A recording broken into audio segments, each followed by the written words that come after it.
이번 시간에는 반나절 회계기초의 부채 사이드 마지막 시간으로서 충당부채를 한번 배우려고 합니다. 이 충당부채는 지난 시간에 이어서 운전자본의 두 번째 항목이거든요. 세 번째죠. 운전자본에서 우리가 지금 뭘 배우고 있냐면 첫 번째로는 매입채무 배웠었고요. 그리고 두 번째로 지난 시간에 선수금을 봤었어요. 그리고 세 번째로 뭐가 있었죠? 지금 배우려고 하는 충당부채가 있습니다. 충당부채는 제가 사실 회계 얘기를 할 때 하나의 이론을 설명하면서 이제 그건 수익비용 대응 원칙인데 이제 그걸 설명하면서 제일 중요한 부채 중에 하나로 좀 설명을 해요. 이게 실제로 그 계정 과목이 가지는 의미가 중요하다라는 것도 있기는 한데 그것보다도 이 충당부채라는 그 계정 과목이 나오게 된 그 이유, 그 원인을 쭉 차후하다 보면 우리가 여러분들 그 재무상태표에 자산이나 부채에서 배우고 있는 여러 계정 과목에 좀 특별한 회계 처리들이 있어요. 예를 들면 매출채권을 못 받게 될 걸 예상을 해서 그 금액을 차감하는 계정 과목이 뭐였죠? 대손충당금 있었죠? 대손충당금. 뭐 손실충당금이라고 부르기도 하고, 그리고 재고자산의 경우에는 재고자산은 내가 이 재고자산을 판매할 때 손에 쥐는 금액이 더 떨어지는 이 평가를 한다라고 했죠. 손상평가. 그래서 재고자산의 평가충당금, 재고평가 충당금이라는 것들이 있고, 그리고 우리가 유형자산에서도 비슷한 거 배웠었어요. 유형자산에서도 이 유형자산이 더 이상 사용하지 못하게 될, 이건 이제 회계에서는 손상의 징후라고 얘기하는데, 그런 일이 발생할 때 이 유형자산을 가치를 시가로 평가해서 가치를 줄이는 손상이라는 걸 한다라고 했죠. 자, 손상. 그래서 이런 회계 처리들이 여러분들 좀 생각해 보면 특이한 회계 처리들이에요. 왜냐면 채권 못 받게 될 금액을 추정해서, 그러니까 지금 당장 못 받는 걸로 확정된 것도 아니에요. 추정을 해서 그 금액을 깝니다. 재고도 아직 안 팔았어요. 팔았을 때 손에 쥘 수 있는 금액이 떨어졌다는 걸 추정해서 깎아요. 유형자산도 내가 안 팔았어요. 근데 시가를 평가해서 사용할 때의 가치인 사용가치와 매각가치 이 둘을 비교해서 시가로 평가한 다음에 그 가치를 줄입니다. 이렇게 왜 추정을 하면서 자산을 깎을까? 이러면서 필연적으로 자산이 줄어든 만큼 우리 이거 누구 탓이다 라고 했었어요.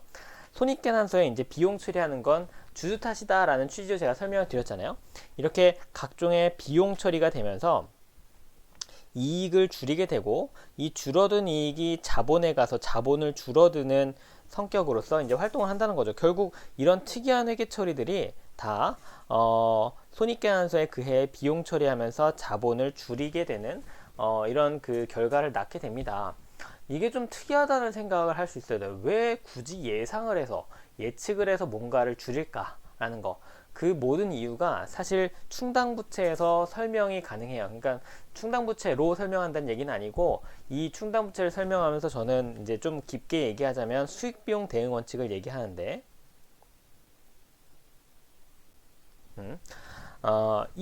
수익비용 대응 원칙이 이제 회계에서 등장하는 여러 이론 중에 하나도 되게 중요한 회계 처리의 그 특징이에요. 그 이론이에요. 개념체계 뭐 이렇게 부르기도 하는데, 그래서 요 충당부채를 설명하면서는 이 수익비용 대응 원칙에 대해서 연결을 설명할 테니까 한번 들어보시길 바랍니다. 자, 이제 좀 이거 지우고요. 지우고 한번 이제 충당부채를 한번 들어보도록 할게요. 자, 여러분들, 자, 이 충당부채에서요, 저는 여러 가지 충당부채가 있을 수 있지만 저는 퇴직급여 충당부채를 예시로 한번 설명을 해 보려고 해요. 자, 뭐냐, 여러분들, 우리는 근로자로서 지금 이제 근로를 제공하기 시작한 날로부터 1년이 지난 이후에 퇴사를 하면 뭘 받죠? 네, 내가 재직한 그 기간에 비례해서 퇴직금을 받죠. 이거는 근로자 퇴직급여 보장에 관한 법률에 나와요. 그래서 근태법이라고 표현하기도 하는데, 이 법에 따르면 회사는 근로자를 고용하면서 1년이 지난 이후에 이 근로자가 퇴사를 하면 그 재직한 기간에 비례해서 퇴직금을 주어야 된다라고 의무를 정하고 있습니다. 그렇기 때문에 회사는 주어야만 하는 거죠. 자, 그걸 예시로 들어볼게요. 어떤 회사가 근로자 1인을 지금 고용했습니다. 이때 고용의 조건을 보니 월 300만 원의 월 300만 원의 급여를 지급하기로 약정을 했어요. 자, 이 결과로 회사는 매년 어떤 회계 처리를 하는지 예시를 들어볼게요. 자, 이제 회사는 1차 연도가 돼요. 근로자가 근로를 제공하고 딱 1년이 지났습니다. 그럼 이제 회사는요, 이 근로자가 1년이 지나면서부터는 퇴사한다면 퇴직금을 주어야 된다는 걸 알아요. 나는 퇴직금을 줄 의무가 있구나라는 걸 이때 알게 됩니다. 그러면 어제 대비 오늘 이 근로자가 퇴사한다고 할 때 난 퇴직금을 줘야 될 의무가 생겼으니 그 의무를 재무상태표에 기록을 하려고 하는 거죠. 자, 아까 전에 근로자는 월 300을 받는다고 했고, 이 근태법에서 제공하고 있는 제시하고 있는 최소의 그 퇴직금의 그 최저한은 이 근로자의 재직연수, 근속연수 곱하기 월 평균급여예요. 이제 퇴사 직전 3개월 월 평균급여인데, 결국은 내가 10년을 재직하다가 퇴사했다면 10년치의 10달치의 월급을 주는 방식인 것이죠. 그러면 내가 지금 딱 1년이 지났으니 만약에 지금 퇴사한다고 하면 회사는 얼마의 퇴직금을 줘야 되죠? 지금 퇴사한다고 하면 300만 원의 퇴직금을 줘야 되죠. 그래서 회사는 이 근로자가 1년을 넘어서기 시작하면서 여기에 퇴직급여 충당부채라고 하는 부채를 300만 원만큼 이렇게 기록을 하게 됩니다. 이걸 이제 줄여서 퇴충이라고 부르기도 해요. 그래서 이제 이걸 이제 설명을 해볼게요. 자, 어제 대비요. 오늘 퇴직급여 충당부채가 300만 원이 새롭게 생겼어요. 어제 대비 오늘 자산엔 변화가 없어요. 그러면 자산엔 변화가 없는데 부채만 생겼다? 뭐가 줄어야 돼요? 자본이 줄어야겠죠? 그래서 이때 손익계산서에 300만 원만큼 비용 처리를 하는데 그때 비용의 이름이 바로 퇴직급여예요. 퇴직급여라는 비용 300만 원을 기록하면서 그만큼 이익이 300만 원만큼 줄겠죠? 줄어든 이익이 자본에 가열사니까 결국 자본이 300만 원만큼 줄어들게 됩니다. 좀 자세히는 이제 이익이 줄어드니까 이익잉여금이 줄어들게 되겠죠? 그래서 결국은 퇴충이 300만 원 기록되면서 비용 처리에서 이익을 줄이는 방식으로 회계처리가 될 거예요. 자, 2차 연도가 돼요. 그러면 이분이 퇴사한다고 할 때 회사는 얼마를 줘야 되죠? 600만 원을 줘야 되죠? 그런데 전년도까지 300만 원의 퇴직급여 충당부채가 있었잖아요. 그럼 얼마만 추가하면 돼요? 얼마만 추가하면 된다? 퇴직급여 충당부채를 300만 원만 추가하면 되겠죠? 그래서 퇴충이 얼마가 돼요? 퇴충이 누적해서 600만 원이 되고요. 300만 원만 올해 추가하면 되니까 손익계산서에 비용은 얼마만 추가되면 된다? 퇴직급여라는 비용이 올해 300만 원만 추가가 되면 되겠죠. 그래서 300만 원 추가가 되면서 퇴충에 300만 원을 더 얹으니 전년도 300만 원 더하기 올해 300만 원에서 600이 남게 되겠죠. 이렇게 회계 처리가 돼요. 자, 3차 연도도 돼요. 3차 연도. 3차 연도는 이분이 재직한 지 3년이 지나기 시작하면 퇴사한다고 할 때 얼마의 퇴직금 줘야 된다? 퇴직급여로 900만 원 줘야 되죠. 그래서 퇴충이 900만 원이 누적되어 있어야 돼요. 그런데 전년도 말까지 얼마 있었다? 600이 있었죠. 그래서 지금 올해는 얼마만 추가하면 된다? 퇴직급여가 300만 원만 추가가 된다면 전년도에 있었던 600에 누적돼서 900이 되겠죠. 이해되시나요? 이렇게 매년 특이하게 300만 원만큼의 퇴직급여가 계속 비용 처리되면서 부채의 퇴직급여 충당부채라고 하는 부채가 300만 원씩 계속 누적되는 걸 확인할 수 있습니다. 이러다가 쭉 가다가 이제 10년 차가 돼요. 퇴충이 얼마 쌓여있겠다? 퇴충이 3천이 쌓여있겠죠? 뭐 급여에는 변화가 없다라고 가정하는 거예요. 좀 잔인하지만. 자, 그리고 그 해에 손익계산서는 비용 처리가 얼마가 되었겠다? 퇴직급여가 300만 원의 기록이 됐겠죠?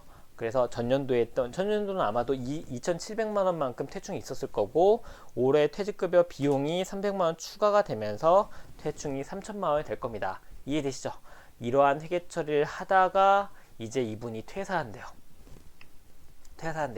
자, 그러면 이제 회사는 퇴직금 얼마를 줘야 된다? 3천만 원을 주어야만 하죠.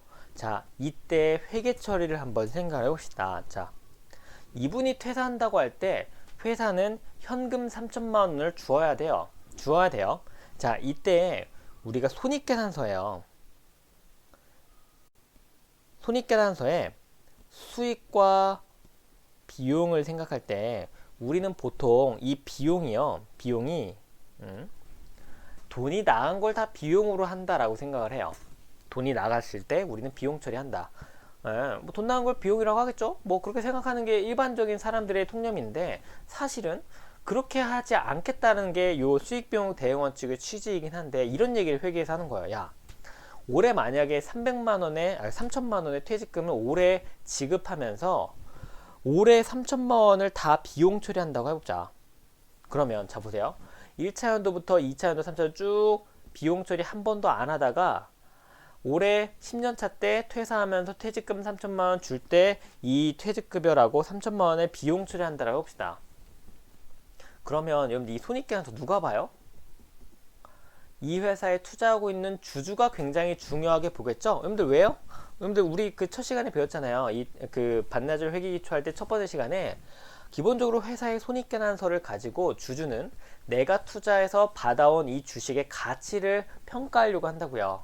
올해 손익계산서를 보고 야, 내년에 얼마 이익 벌까? 후년에 얼마 벌까? 미래 이익을 쭉 추정한 다음에 추정된 이익을 가지고 이 주식을 들고 있음으로 인해서 나는 배당을 얼마를 받을 수 있을까를 평가를 하려고 하는데, 그래서 이 손익계산서를 가지고 미래의 수익 비용을 추정하려고 하는데 10년 동안 한 번도 비용 그 퇴직급이 안 나오다가 10년차 때 한 번 3천만 원 비용 나오면 이걸 보고 주주가 미래를 추정할 때 어떻게 반영할까요? 야, 내년도 3천 나올까? 내년도 3천 나오겠지? 뭐 이렇게 평가할까요? 이거 되게 혼란스럽죠? 이렇게 제공하는 정보가 주주와 같은 정보 이용자들에게 유용한 정보일 거냐라고 생각을 하는 거죠. 회계에서는 그건 아닌 것 같다라고 생각을 해요. 그래서 중요한 결단을 내리는데, 야, 우리가 손익계산서의 수익과 비용은 보통 돈 들어오고 나간 거라고 생각하기 쉬운데 그렇게 해서 만든 손익계산서는 아무런 쓸모가 없구나. 이거를 주주에게 줘봐야 미래를 추정할 수도 없고 그럼 주주가 그거 가지고 뭐 어디다 쓰겠니? 라고 하는 거예요. 그래서 야, 손익계산서의 수익과 비용은 돈 들어오고 나가는 거랑은 완전히 상관없이 결정되도록 해야겠다 라고 하면서 이 비용 처리에 있어서는 수익비용 대응 원칙이라고 하는 원칙을 만들어냈어요. 수익비용 대응. 자, 이제 중요하게 다시 써볼게요. 수익비용 대응 원칙. 얘는 뭐냐? 비용은 돈 나갈 때 비용 처리하는 게 아니라 관련된 수익이 등장할 때 같이 비용 처리하는 게 유용한 회계 처리다라고 하는 거예요. 예를 들어 볼게요. 지금 우리가 방금 전에 보았던 이 퇴직급여 회계 처리 있죠? 이분이 10년 동안 재직하면서요. 근로를 회사에 제공했고 그로 인해서 회사는 10년 동안 돈을 벌어왔을 거예요. 그죠?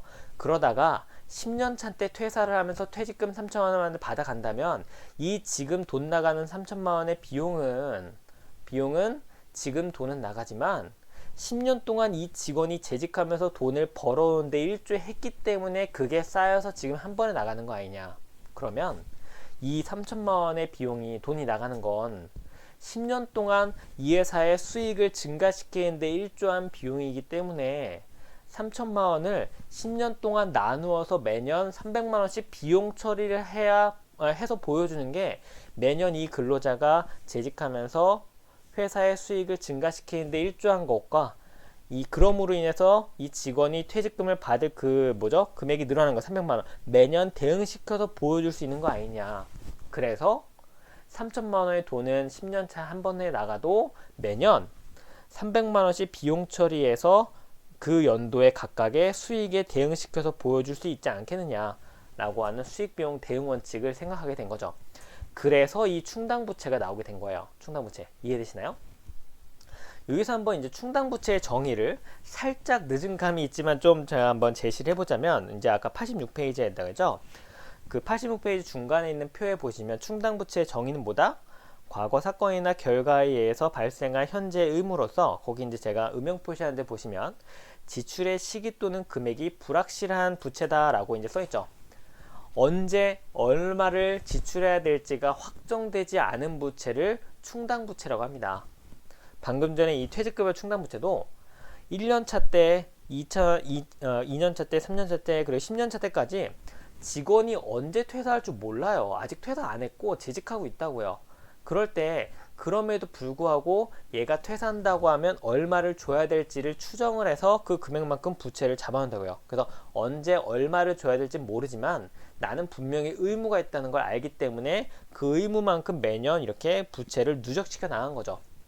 이해되시나요? 이러한 부채를 충당부채라고 하는데 이 충당부채는 모두 다 수익비용 대응원칙 때문에 나옵니다. 그래서 아까 보신 퇴직급여처럼 이 직원이 재직하면서 언젠가 퇴사한다고 할 때 줘야 될 퇴직금의 올해만큼은 올해 매출액을 일으키는데 이 근로자가 일조한 거니까 그만큼 수익에 대응해서 비용 처리해야 된다. 그래서 3천만 원의 이 비용을 10년 동안 나눠서 매년 이렇게 비용 처리해서 보여주는 회계 처리가 나오게 된 거예요. 이거 이해되시나요? 그래서 이 수익 비용 대응 원칙이 굉장히 중요하고 파급력이 큰 원리입니다.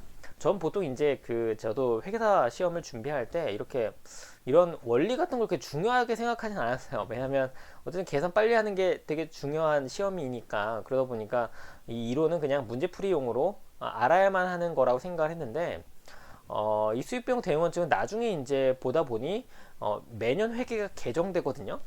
매년 그 시장에는 새로운 거래들이 나오고 이 거래들을 표현한 회계 원칙들을 정해야만 하는 순간이 와요. 그래서 매년 회계기준위원회에서는 이 회계기준 어떻게 개정할 거냐를 그 회의를 통해서 이제 각계 같은 예를 들면 기업인이나 교수님이나 이런 분들의 의견을 취합해서 개정을 해 나가는데 이때 그 개정을 할 때 이런 이론들이 굉장히 중요하게 쓰입니다. 실제로 그래서 한국회계기준원이라고 하는 곳에 가서요, 이 회계기준위원회의 의사록들이 매번 올라오는데 거기에 보시면 이런 거래를 새롭게 회계기준에서 담기 위해서 뭐 수익비용 대응 원칙에서는 이렇게 하니 이렇게 표현하는 게 맞다, 뭐 갑론을박을 합니다. 그래서 이 이론이 여러분들 제가 생각할 때 이 반나절 회계기초에서 단 하나의 이론만을 담아야 된다라고 하면 요걸 담는 게 제일 타당해 보여서 여러분들께 설명을 해 드리는 거예요.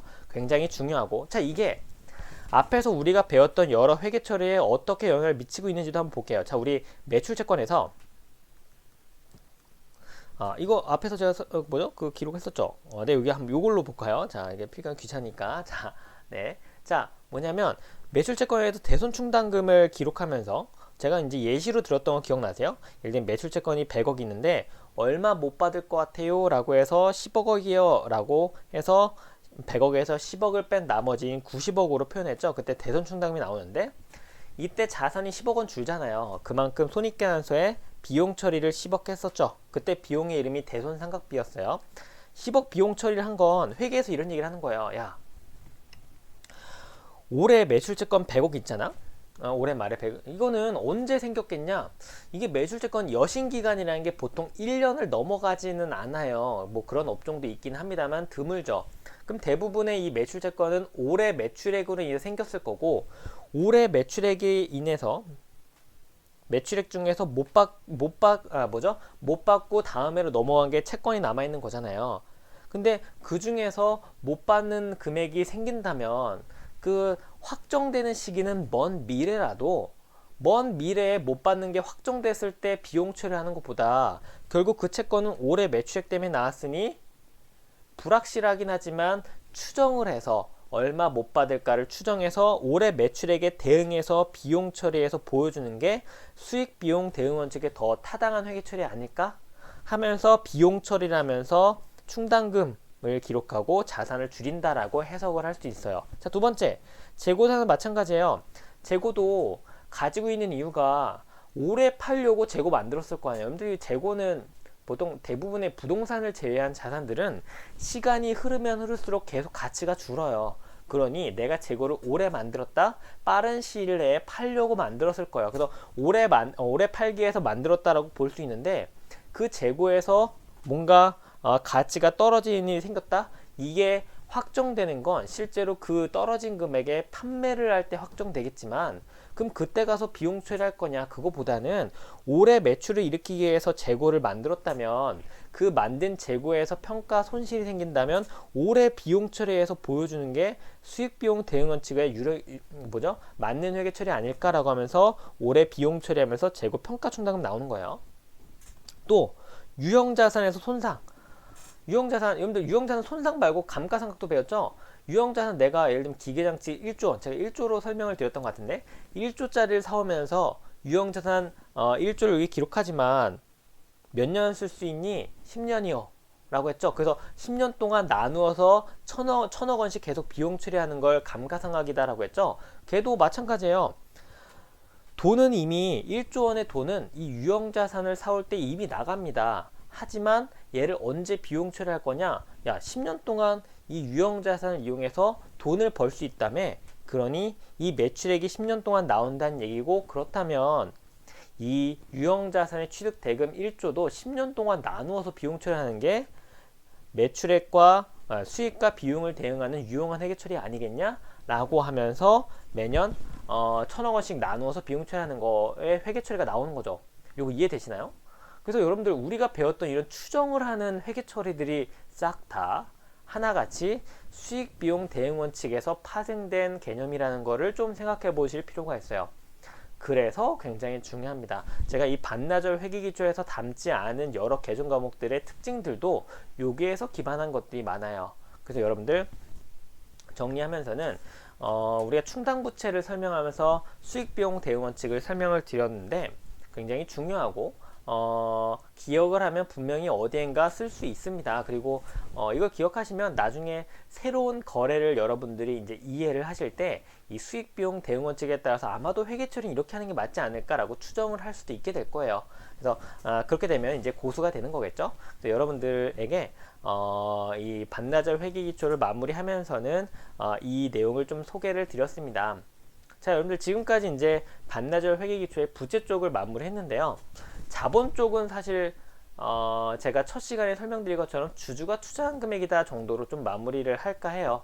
뭐 나중에 클립을 추가할 수는 있겠습니다만 지금 단계에서는 기초를 배우는 수준에서는 자본은 주주가 투자한 금액이다 정도로 생각을 해 두시면 좋을 것 같고, 이렇게 해서 반나절 회계기초의 중요한 내용을 좀 정리를 해 드렸어요. 여러분들 다시 한번 제가 이제 쓴 이 동명의 반나절 회계기초라고 하는 책을 좀 이제 읽어보시는 걸 좀 추천을 드립니다. 제가 말씀드린 내용 그대로 제가 설명을 좀 더 깊게 해놨거든요. 그래서 이렇게 간단하지만 회계를 좀 배우는 기초지식을 좀 배웠다라는 취지로 이 과정과 책을 한번 읽어보시는 걸 추천을 드립니다. 자, 지금까지 이제 반나절 회계기초의 이론을 좀 했고 여기서 좀 정리를 하도록 하겠습니다.